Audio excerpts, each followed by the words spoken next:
not the house of cards that falls down easily.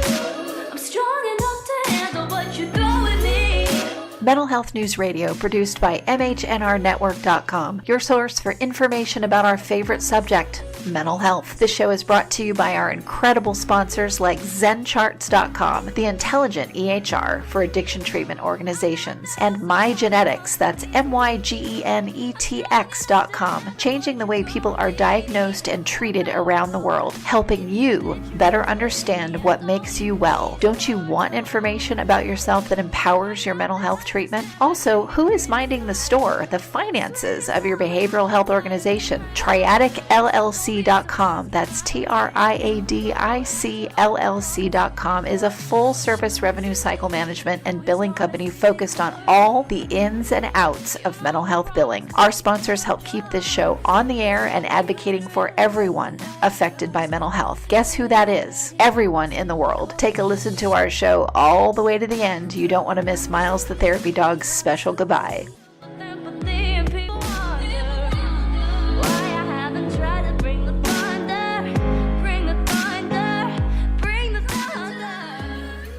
Hi everyone, this is Kristen Sunanta Walker, host of Mental Health News Radio, and I am here with Ken Falke, who is an author, and a book is coming out or has come out already. Ken, thank you for the show.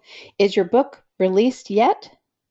No, Kristen, we're actually going to release it on May 1st for Mental Health Awareness Month. So that's perfect. Pretty excited. Yeah, you can see some of the pre-order availability on Amazon, but no, the book won't come out until May 1st.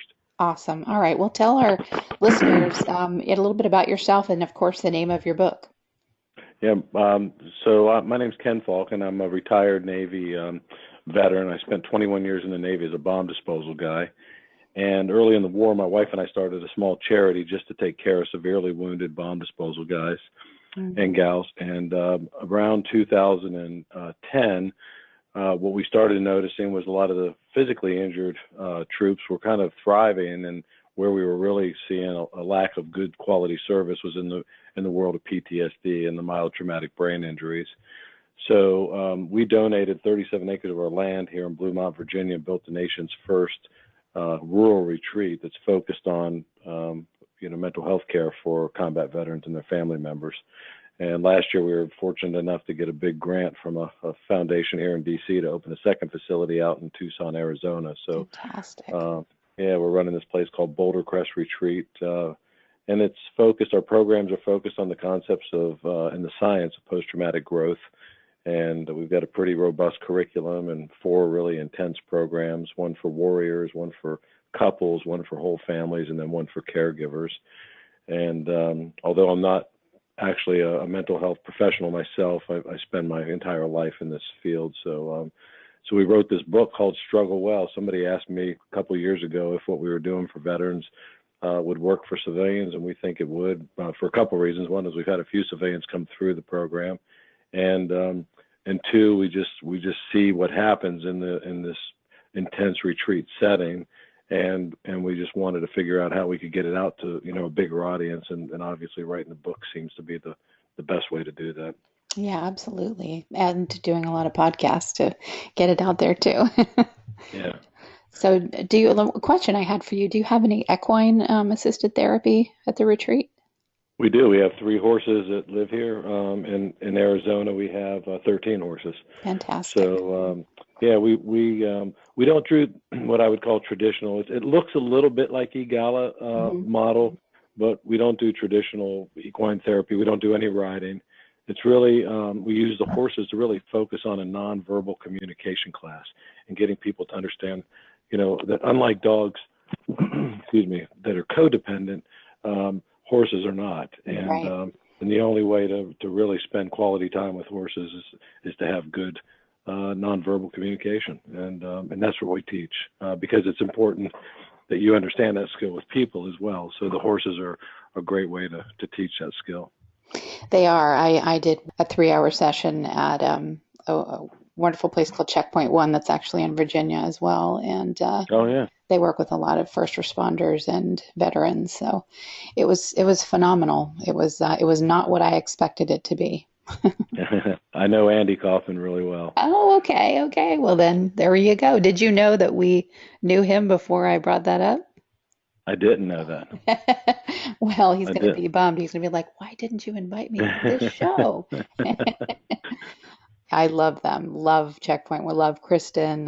Love Andy. They're fantastic, fantastic people. That's fantastic. Yeah. So 37 acres, that's a huge amount of land. And obviously to go into this, what inspired you to want to create this?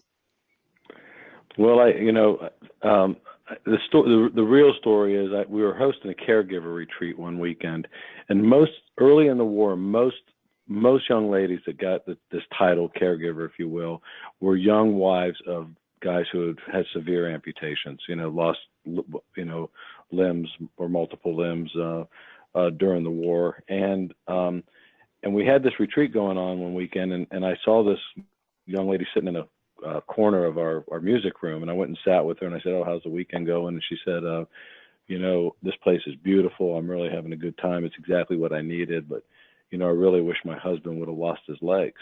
And I said to her, "Oh, that's a horrible thing to say. Why would you say that?" And she goes, "Well, nobody knows what's wrong with him." And I said, "Well, what is wrong with him?" And she said, "He's got PTSD." Mm. And that's what, and I was like, it just my whole body just kind of sunk. And then I'm just thinking, well, that should be something we can work with. And she said that, I would appreciate any help you could give. And right after that, I bought an airplane ticket, and I literally flew around the country. I went to Harvard, up to Mass General Hospital, the Benson Institute. I went over to Chicago, University of Chicago, met with Mary Jo Barrett at the Center for Contextual Change. I went out to San Francisco and met with some world-class doctors, out to a program out in Napa Valley that's had a tragedy recently called Pathway Home, down to San Francisco, or down to San Diego, UCLA. And I just kept talking to psychiatrists and psychologists, and everybody kept telling me that the treatments for PTSD don't work. And I kept saying, well, if they don't work, why are you using them? And Right. they would say things like, well, it's the only thing that's approved. It's the only thing that we have that insurance reimburses for, things like that. Right. And, as a bomb disposal guy, I said, when things don't work, you don't keep doing them. It's just not the way of, not the way that the success happens. And I just said, this isn't really good. So I ended up meeting this doctor by the name of Rich Tedeschi down at UNC Charlotte, who 35 years ago coined this term post-traumatic growth. And for 35 years, he's been studying mostly families of bereaved children, to find out that a lot of these families would go on in the aftermath of their children's death to do some, remarkable thing and gain some remarkable wisdom. And Right. not that any of the parents wouldn't want their children back, but it was just this whole change of what happened in their life and what the growth that occurred after this trauma. And I asked Tedeschi if he had ever done anything with veterans, and he said they had studied, during their science and research, they had studied prisoners of war from the Vietnam War, to find out that about 30% of the Vietnam era of combat veterans came home with PTSD, which is true for about our current generation, Iraq and Afghanistan veterans, about 30%, and only 4% of prisoners of war came home with PTSD. And that statistic just blew my mind, because I'm a combat veteran myself. I've been through what we call SEER school in the military, which is a training for what to do if you do get caught, or how not to get caught, those types of things. And I just can't imagine on the battlefield that there's anything worse than being captured and tortured, especially, some of these guys were in there for 10 years. Yeah. And I kept thinking, well, if these guys came out of that without PTSD, what can we do to help? So I said to Tedeschi, I understand that you studied it. I understand the science and looking backwards, but do you think we could teach people how to achieve this in their lives? And he said, I've never thought of that, but I'm all ears. And one of the things that I specialized in is training. And I just thought, we should be able to take this and create a training program around it. And really, that's what we've done here at Boulder Crest Retreat. What have you found in all of your studies was the reason why some people end up with PTSD and some people do not? So it's a great question. I think if you look really deep, I think what it all kind of boils back to is what happened in their childhood. And I tell a lot of people that when you look at soldier A and B, if you do you know the ACE studies Yes. in the Yep. so the adverse childhood experience issues. And Yep. if you look at Soldier A and B, and they both went to war and experienced a very similar, let's say, schedule of events, the same kind of death and destruction on the battlefield, maybe the same loss, those types of things. And one guy comes back, Soldier A, and seems to be, kind of thriving on through life, and Soldier B comes back and is not. Many times, not always, but many times, you can tie that back to a very high ACE score prior to joining the military. Mhm. And you see a lot in the military. You see a lot of our population comes from not necessarily great upbringings, and their goals are to start a new life and have a new opportunity, which is what the military offers us. And then you go to war, and this as I tell everybody, you can only carry so much in your rucksack. And if you join the military and you got sexual abuse and physical abuse and alcoholism and all the nasty things that happen in many families, and then you go to war and see all the ferocious things that happen there and atrocities of war, and you just keep putting more rocks in your rucksack, eventually your back's going to break. And that's really what we see with the most severe cases of PTSD. Interesting. Let's talk about some of the symptoms and signs of PTSD. I know you're not a doctor, but I love hearing. I'm not either. I'm not a counselor either, but I love hearing, an actual layman's, description of what these things are. So, in your, with what you've seen, what are they? Well, I mean, the three things that really tend to manifest themselves as symptoms are anxiety, depression, and insomnia, and often self-medication. So say 4, but not always to the self-medication. There's many people that avoid the specifically the alcohol, but it seems that the amount of pharmaceuticals that are just given through the mental health care system just, kind of create that fourth problem on their own. But, from a true layman's perspective, I always give this definition because I love cars. I always give this definition of PTSD with an analogy of a sports car, is that, you saved all your money in your life to get this dream car that you wanted. Maybe it's something as exotic as a beautiful red Ferrari, and you buy this car, and you get to the dealer and you pay for it. It costs a lot of money, maybe $500,000, and you get in the driver's seat and you press the button and get it started, and you drive all the way home going 10 miles an hour looking in the rearview mirror. And that tends to be really what happens with PTSD, is that we can't get out of the past. Right. And, when you look at depression, most of the time when you look at severe depression occurs because we can't get out of that rearview mirror. And when you look at anxiety issues, most of the time anxiety is worrying about what's going to happen in the future. Right. And with a beautiful car like that red Ferrari, what you've got to do is learn how to be present, right? How to sit in that driver's seat, how to understand the controls, how to stay off of your cell phone, and how to drive that car the way it was intended to be driven, knowing that you've got a 3-foot tall and 5-foot wide windshield, and the car goes a couple 100 miles an hour, not just 10 miles an hour. But as any good driving course would teach you, is that if you don't look in your rearview mirror or your side mirrors, you're gonna be in trouble. Right. So it's important that you learn how to live in the present and set these goals to get to the future, which is really driving that car the way it's meant to be. Yeah, very true, very true. And I think, there's a lot that is said about genetic components, and I agree that there are, obviously science supports that there are genetics involved when it comes to especially depression. So if you add, early childhood trauma to that, it's almost an impossibility that you're not going to develop depression later in life. Yeah, it just all adds up on life. But I think what we believe here is that you are the product of your training, and that the genetics, I think, aside, and I only say they're aside because I'm not a scientist, and I know there's a million ways to debate this, but at the end of the day, what we believe is that you become a product of your training, and that if you can train yourself how to live a better life, that you can overcome a lot of the past, and we see it all the time, and we've been doing it here for over 5 years now, and the success is remarkable. Our results here, we're 12 months into an 18-month study, and our results in our scientific study are about 3 times as effective as cognitive processing therapy and prolonged exposure. 2 approved treatments for PTSD in the military. Gotcha. So when you decided to get on a plane and fly to meet people, how did you get in the door with some of these people? Well, most of it I'd set up prior to leaving.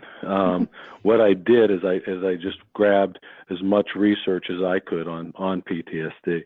The day after that incident happened in my music room with that young caregiver, my wife and I were in Frederick, Maryland, and I was in the there's a museum in Frederick, Maryland called the Medical Museum of the Civil War, and in the window was this book. It's titled PTSD from Civil War to Vietnam, and I bought that and read that first, and really kind of went back and read some of Admiral James Stockdale's writings. He was the senior officer in the Hanoi Hilton, which was the largest prison camp in Vietnam. And this guy, was a legend as far as leadership went. And he, although there were a lot of leaders in the Hanoi Hilton, he really was the one who stood out as the person who created this optimism and hope that prisoners of war came home from this captivity with. Mm-hmm. So I read some of his stuff as well. And then during some of the research I pulled down on the internet, it was the same names over and over, who, were at these kind of esteemed universities who had been doing PTSD work, and not always with military, but, with lots of different types of trauma survivors. I talked to a couple people in San Francisco that had done some really interesting work in Rwanda, and, it wasn't just the military. So that's kind of where I started, and I just started making phone calls and telling them who I was and could we get together and have a meeting, and that's really how it all started. Yeah, that's great. I found creating a podcast was a way for me to be able to have a reason for people to meet with me and spend their time for an hour. And, help a lot of other people just from those conversations. So I always wonder when people say, I flew off and met with so-and-so, how exactly did you make that happen? Because it's not like you can say, hey, I'm just in town and, let's have lunch. I did do that in San Francisco. I had 4 meetings in San Francisco, and only 2 of the 4 were organized. And, when I came out of one of them, somebody said, oh, you really should go see so-and-so. And I picked up the phone, and then it gave me a number and maybe an email introduction. And, later that night I was sitting in the office and in the hospital having a conversation. So it's amazing how many people really want to help. And the other thing that's really frustrating to me is there's so many of these folks that want to do something different, but their hands are tied. And that's a shame, I think, in the world of, yes, trying to do something innovative. It's just a shame when you tie these folks' hands with issues like insurance reimbursement and stuff like that. Yeah, people, a lot of caregiver burnout. Yes. Because they're trying, and they're just like every day you go in and you know that what you're doing isn't really working for most of your patients, and yet your hands are tied. So that's got to be really frustrating. Very frustrating. And I try to be hopeful, try to be encouraging, because I tell everybody I broke my back, got really hurt bad in 1989 in a parachute jump. And I credit, my hard work and dedication and my physical rehab was a lot of the success, but I also got to see a chiropractor. And, back in 1989, that was kind of witch doctory. Right. And today, chiropractors are mainstream, and as they should be. And, I look at things. You mentioned equine therapy. I look at things. Why can't insurance reimburse us for equine therapy? Right. If it's working, it's it's amazing, and that's what I think. But there's also a lot of kooks out there that are doing some weird stuff that I don't think is working. And I understand why the insurance companies get so focused on this evidence-based care. But I think at the end of the day, there's some really good stuff going on that needs to be looked at a lot harder than it is. So what was the decision that, made you bring your spouse in? Was it because not everyone does that? Not everyone wants to work with their spouse. So how did that come about?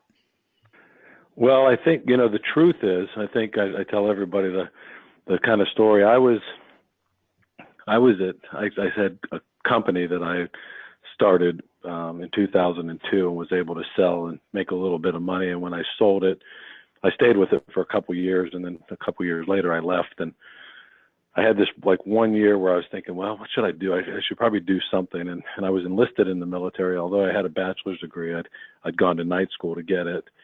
And I said, I really never had the college experience. Maybe I'll go to college for a year. And I'd been in this executive education program up at Harvard Business School. And a part of me wanted to do an MBA, and a friend talked me out of it. So I went and did a master's at Georgetown in public policy. And with hopes of maybe going back into government and working on some of these hard problems. And during that year on the EOD Warrior Foundation, which was the first foundation that my wife and I started, EOD is Explosive Ordnance Disposal, what we call bomb disposal in the military. And during that year that I was in Georgetown, we had the worst year in Afghanistan for amputees. We had 71 amputees in 52 weeks. So about every 4 days, I would go to the hospital in Bethesda and Walter Reed to visit the families of these young men and women that were getting injured. And we started bringing the families out to our home. We live an hour west here of D.C. and started bringing the families out to our home in this, in the mountains. And some of the families started staying overnight. Initially, it was for barbecues and afternoon parties and those types of things. And a couple families stayed overnight. And we have the guest house on the property, and we had some families stay longer than just one night. And one night when I came home from school, my wife and a few of her friends were sitting around the dining room table, and they had really come up with this idea. We had 200 acres of land, and they said, why don't we donate? The bottom 37 acres was mostly fields, meadows, where we had hoped one day to put our own horses on the property. And my wife said, why don't we donate that property and just build some cabins there? Because, when people are in your house, they're still guests. Right. And her thought was, if they had their own kind of home away from home, they wouldn't necessarily feel like guests in our house. And that's really what started the whole project. So Julia is my wife, and she's been heavily involved in this really since day one. That's fantastic. I love it when you hear of partners that go into something like this together, and that becomes your life and your purpose. Did you imagine doing anything like this when you were in the military? I think the short answer is probably no.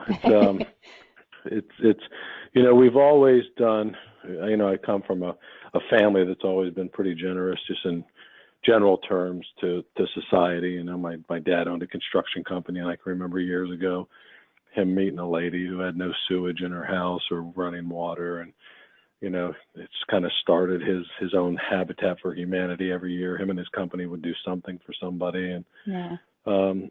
I had done some fundraising and some, interesting things when I was on active duty. I'd raised some money for a hospice once. I lost my mom to cancer when I was 7 years old, and she was 29. And so cancer issues have always been a big issue in our family. My wife was feeding horses. There's a local horse rescue place here where people literally pull up a horse and just let it loose in these people's pastures. And they struggle raising money, and we'd been giving them money to buy hay and feed the horses. And, we've always tried to do something, but I guess, the truth is, we weren't sure what would happen after the military. We had this successful company, and we knew once we were, financially successful ourselves, that we had to do more. This wasn't just about us. And I just don't think you can be a good neighbor and not help other people, I agree. And, it is something that gets sparked in you in childhood. I have my grandmother to thank for that with me, because she was a foster grandparent. So she worked with a lot of kids that had Down syndrome and other things. And I was with her all the time when I was little. So I just got it in my head that that's what you do. It's not even a question. Just part of your life becomes helping others. And it makes you feel so good, and also puts a lot into perspective in your own life, especially if you struggle with depression, which I have and do, from a lot of the, early childhood trauma stuff. But it helps you get out of yourself, which is what depression is all about, is keeping you so focused on you go help someone else. and suddenly, you're not thinking about you for enough time to help you see a bigger picture. Well, I'm glad you said that, because I think, a couple things that come out of that for me. One is, in the epitome of post-traumatic growth is that ability to turn back around and help somebody else through the journey. Yes.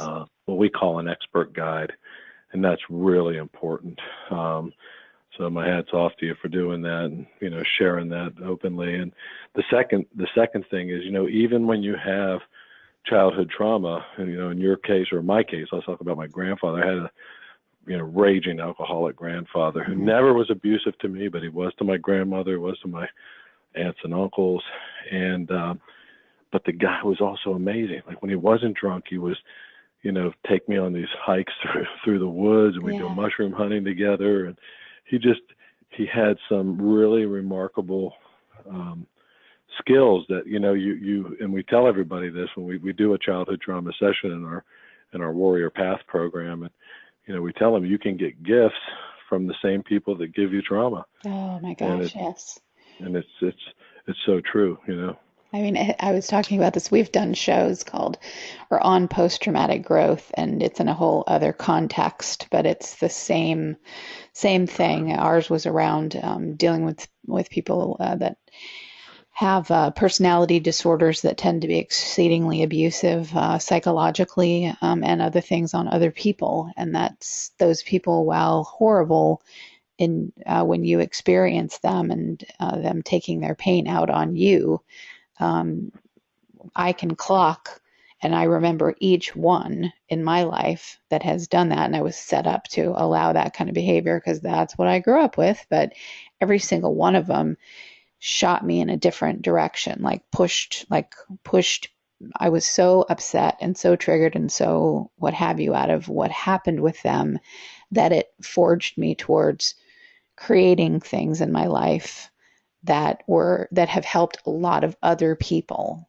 So, you do have to have your time where you're very angry, because if you don't deal with that anger, then, it's going to come and bite you later. But absolutely go through the anger and all of that with whatever's happened.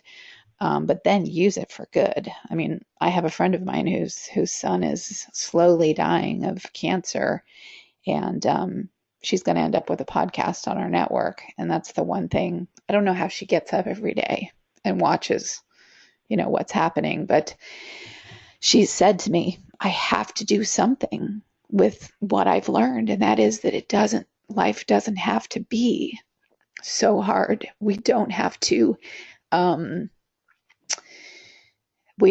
treat ourselves so terribly, because it's hard enough, this human experience. And I thought, my God, that's post-traumatic growth. Yeah, no, it's exactly what Ptsd witnessed. And I remember my grandfather, when my mom died, she was 29, I was a kid, and spent most of my summers afterwards, up in Pittsburgh with my grandparents. And I can remember very clearly my grandfather saying, almost until the day he died, your kids should never precede you in death. And, something along those lines, depending on, what kind of condition he was in, and exactly what he would say. But he held that, very closely, and he didn't do anything for anybody else. He went to work every day, went to his club every night, got drunk, came home, screamed a little bit, and went to bed, and that was, Right. That was kind of his life, and it made it very difficult, and he was also a World War II and Korean War vet who had seen a lot of trauma and a lot of combat, I'm sure.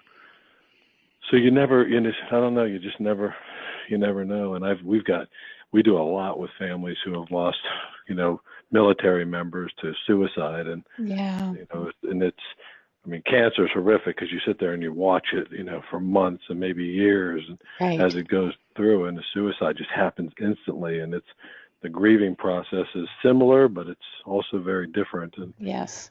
there's not much you can say, but I think she sounds like she's on the right track, and look at some of Tedeschi's work, and she'll find a place to help others. And that's all you can really ask for, I think, in these early stages.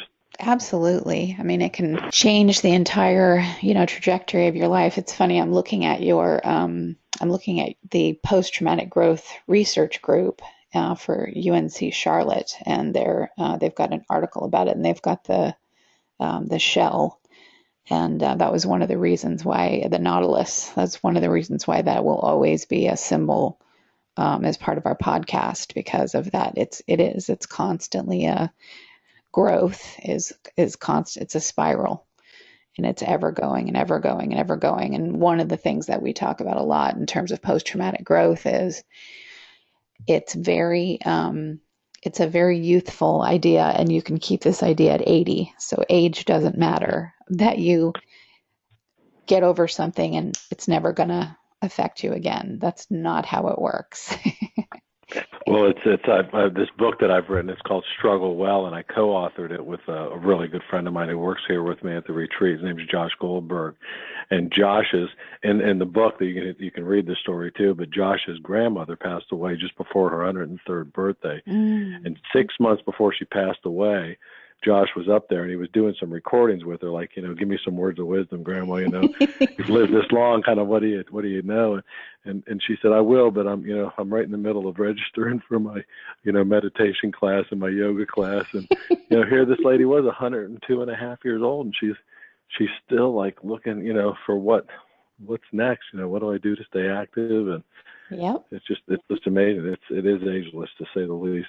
Absolutely. That's why it's funny, because you could have just retired and just, done, whatever you people do when they retire. And I just had this woman on who was talking about, she's in her 70s and talking about what you do next, that retirement doesn't mean what it used to. And I think that's so true. You're constantly evolving, constantly growing, constantly. That whole word retirement just doesn't mean what it used to. It can mean, some people who have retired at 50, 60, 70, then they go on to the most quote unquote success or the most fulfilling job or career that they've ever had in their life after they retired. No, it's amazing, and it's a very generous world. I think, they're definitely. I always tell people it's a very selfish world, but but there's a lot of selfless people in that world, and you can see. The people that just retire and just do their own things, they're miserable. Yes, there's no doubt about it. So I think you've got to. I'm not a very religious man, but I think what Jesus was onto something when he said, treat your neighbor like you wanted to be treated. If we could all do that, we wouldn't have the problems we've got in this world. Absolutely. So how did the name Struggle Well, how did that come to you? Well, I think, what we believe is pretty basic, which is that no matter who you are in life, that you're going to live a life full of ups and downs, and that life's not hard. It's just hard work. And you really, one of our favorite books, both Josh and I, that wrote Struggle Well, is Viktor Frankl's Man's Search for Meaning. Oh, yeah. And, Frankl, like the prisoners of war, in a Holocaust survivor, and just came out this remarkable man. And, he was a contrarian. Josh and I are a bit contrary about the mental health system. Frankl didn't believe that, in psychotherapy, he believed in something called logotherapy, and that was finding a purpose and a meaning in your life, which we firmly believe in. Even when you look at the military PTSD problems, most of it is outside of the military, and it's this, loss of mission and purpose. And I'll give you an example that on active duty in the military, there's one suicide a day on active duty. In the veteran community, there's 20 suicides a day. Right. So something happens from the time you leave the military to you get into this veteran status. And one of the things we firmly believe is, this loss of mission and purpose outside of the military, where life is different and people are different. Your neighbors are different. In the military, you kind of know the guy and gal on your right and left hand side. You know how they were trained. They got your back. But you don't necessarily know that with your neighbors. There's some weird people that are out there, and it's different. And not that it needs to be. It just needs this, but it is the way it is, and that's what kind of happens. So we believe that this struggle is inevitable, and it's how you respond to that struggle that allows you to live outside of this world of depression and anxiety. And we say respond rather than react, and we define a reaction to trauma as a not well thought out response, and a response to be something that's more thought out. And the way you create that space in your life is to be able to do something that's really important, and that's to self-regulate. So if I go back to the car analogy, and you imagine a road with lines on it, that you have to keep your car between those lines. But, you may weave a little bit, but you can't weave too much, because if you go off one side of the road, you might hit an oncoming car. And if you go to the other side, you might get stuck in the ditch. Mm-hmm. So how do you create those lines in your life to keep those struggles kind of, manageable? And we say you do it through two ways. The first one, which is most important, is the ability to self-regulate. And if you can't self-regulate, what we believe is that you end up self-medicating, and that creates bigger problems than anything for you. So, not that we're opposed to having a glass of wine or a glass of scotch, but when you're drinking a whole bottle every night and you can't take care of yourself and your health any better than that, then you're going to have other problems. And then the second way is to really create a network around. And by the way, self-regulation means things like breathing, meditation, exercise, hiking, playing a guitar, maybe riding your bicycle, just being able to stop for a minute and do something to get yourself back under control. And then the second line on the road is really your network. And we say that you become the average of the 3 to 5 people you spend the most time with. So if you're spending time with 3 to 5 drunks, you'll probably become a drunk. Right. If you're spending time with 3 to 5, good people, there's a good chance that you're going to have a great network that can help you through challenging times. And those networks can be family members, they can be friends, they can be mentors, but you got to have people, quality people in your life. And we're firm believers in what we call pruning, getting rid of the toxic people in your life. And if you don't get rid of them, then they're always there to bring you down. And it's rough. True. It's so true. Even when I think that doesn't get enough attention, or if you're really hard on yourself, I know I've struggled with this and being extremely codependent and allowing people to take a lot of my time and a lot of my reserves and not give back. It's not an equal relationship. And I have to constantly sort of do a pruning. And I struggle against that because what I grew up with was a whole lot of toxic people.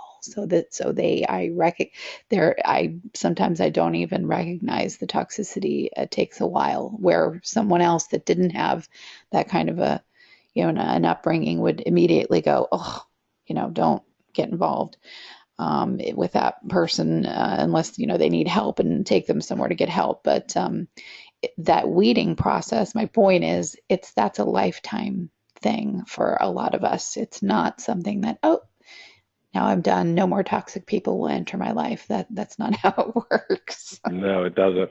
And you're right. It's just, most of the time when you meet somebody, you meet them and you befriend them because the initial appearance is always good. Right? If it was really bad, you wouldn't bring them into your network.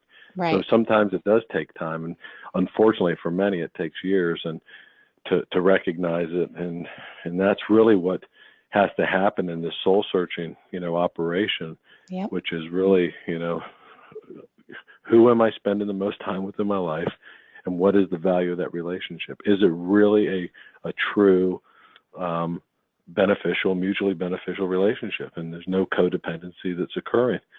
And it's, I've got I don't want to say a whole, but a section of my family I don't even talk to anymore because it was like that. It was toxic, always wanting something. There was and you just don't, if you feed it, you're going to be a part of it. So, Yep.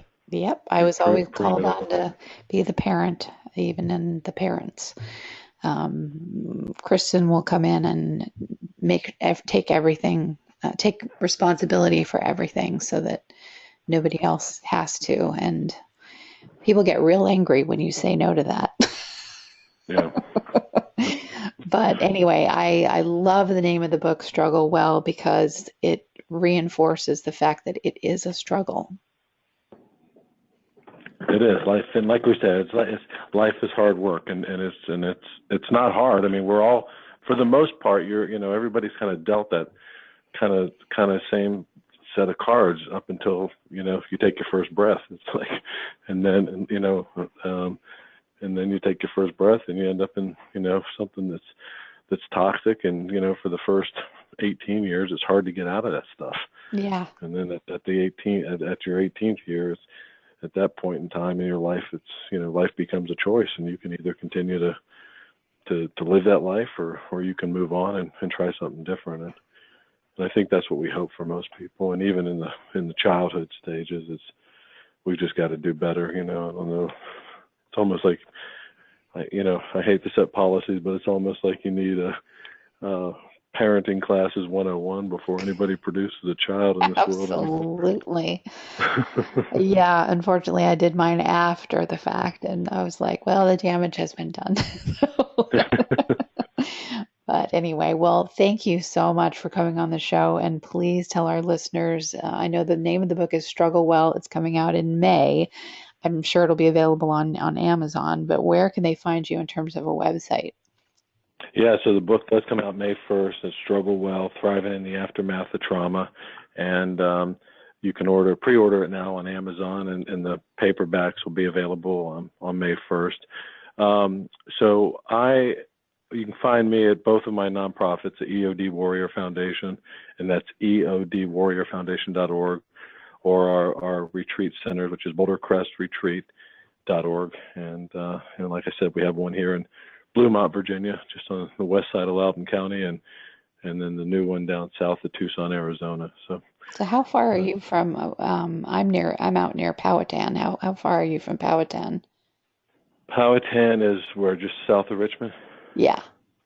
So from Richmond, on a good day, it takes me an hour and a half to get to Fredericksburg and another hour to get to Richmond. So about 2.5 hours from here. Not Yeah, far. we're between Leesburg and Winchester. So if you ever want to come out and see the place, you're more than welcome. Yeah, I'd love that. That would be awesome. I'd love that.